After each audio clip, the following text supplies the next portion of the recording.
3부 시작합니다. 청년은 눈물을 흘리며 말했습니다. 그래도 네가 흘린 피를 볼 때마다 마음이 무너진다. 그러자 사내는 잔잔히 미소 지었습니다. 짐승도 은혜를 갚는데 사람은 어찌 있겠느냐. 꿈에서 깬 청년은 한참 동안 눈물을 흘렸습니다. 그날 이후 그는 그 사슴을 평범한 짐승이 아니라 은혜를 알고 갚으러 온 후 사내 영물이라 굳게 믿게 되었습니다. 세월이 흐르면서 어머니의 병은 거의 나아졌습니다. 어느 날 어머니는 아들의 손을 꼭 붙잡고 말했습니다. 내가 살게 된 것이 내 덕이다. 하지만 너는 내 인생을 다 바쳐 나를 살렸다. 청년은 웃으며 말했습니다. 어머니가 살아계시면 그것으로 충분합니다. 그러나 어머니의 눈에는 눈물이 맺혔습니다. 아들의 젊은 날이 자기 병상 곁에서 흘러간 것을 누구보다 잘 알고 있었기 때문입니다. 그래서 어머니에게는 또 다른 근심이 생겼습니다. 내 병은 나아가도 네가 장가도 못 가고 늙어가는 것이 내 눈을 마음에 걸린다. 청년은 그저 웃어 넘겼지만 어머니의 한숨은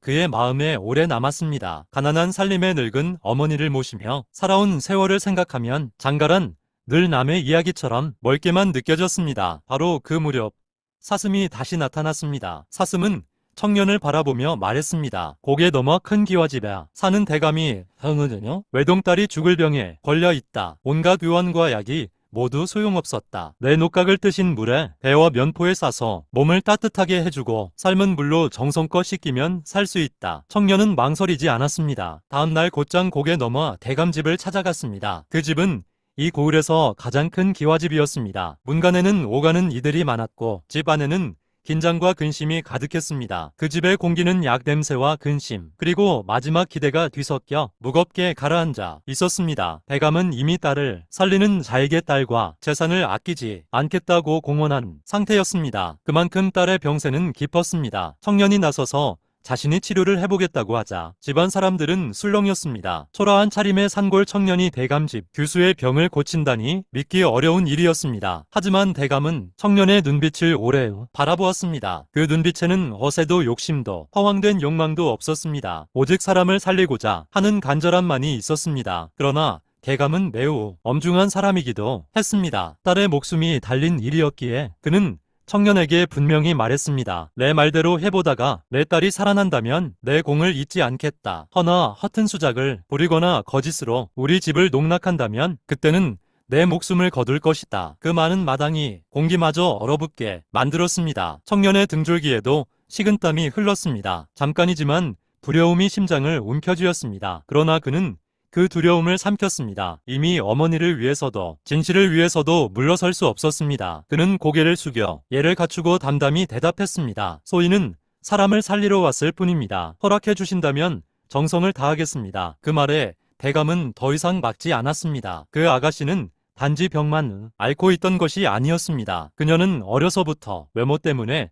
상처를 안고 자랐습니다. 얼굴 생김새가 곱지 못하다는 말을 자주 들었고 피부도 남들처럼 매끈하지 못해 어릴 적부터 사람들의 시선을 두려워했습니다. 밖에 나가면 수군거림이 들렸고 또래들 사이에서는 놀림거리가 되기 일쑤였습니다. 병이 깊어지기 전부터도 그녀는 웃는 일이 적었습니다. 자기 얼굴을 오래 들여다보는 일조차 힘겨워했고 사람들 앞에 서는 것을 두려워했습니다. 형제들조차 철이 없던 시절에는 그녀를 부끄럽게 여기기도 했습니다. 함께 바깥에 나서는 일을 꺼렸고 때로는 심한 말로 그녀의 가슴에 상처를 남기기도 했습니다. 그래서 아가씨는 점점 더 방 안에 자신을 가두고 살았습니다. 세상도 싫고 거울도 싫고 자기 자신도 미워하게 되었습니다. 하지만 대감만은 달랐습니다. 내 딸은 못난 아이가 아니다. 세상이 그 아이의 귀함을 모를 뿐이다. 대감은 늘 그렇게 말하며 딸을 감싸주었습니다. 그래서 아가씨는 세상을 믿지 못하면서도 아버지 품 안에서는 겨우 숨을 쉴 수 있었습니다. 그러나 병이 깊어지자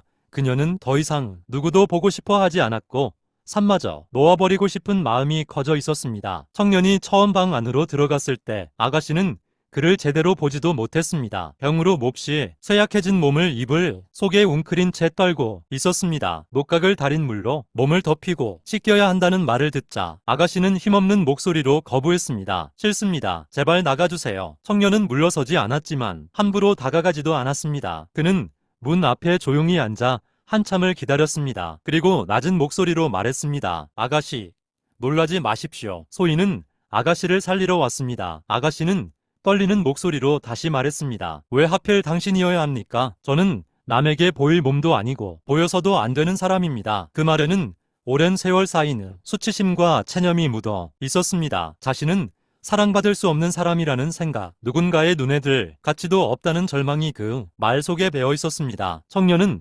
잠시 침묵하다 조용히 대답했습니다. 저는 아가씨의 겉모습을 보러 온 것이 아닙니다. 아픈 사람을 살리러 왔습니다. 그러니 부디 저를 믿어주십시오. 그 한마디는 아가씨 얼어붙은 마음을 아주 조금 흔들어 놓았습니다. 처음 며칠 동안 아가씨는 여전히 고개를 돌리고 얼굴을 가렸습니다. 청년이 약물을 적신 면포를 손에 들고 가까이 가면 몸을 움츠렸고 눈가에는 수치와 두려움이 가득했습니다. 때로는 힘겹게 손을 뻗어 청년의 손을 막으려 하기도 했습니다. 여자의 몸을 청년이 씻긴다는 사실은 그녀에게 너무나 큰 부담이었습니다. 몸이 약해져 저항할 힘도 없으면서 마음만은 완강하게 반항했습니다. 은혜를 갚은 꽃사슴, 한 청년의 효심이 만든 기적. 다음 이야기 4부에서 뵙겠습니다.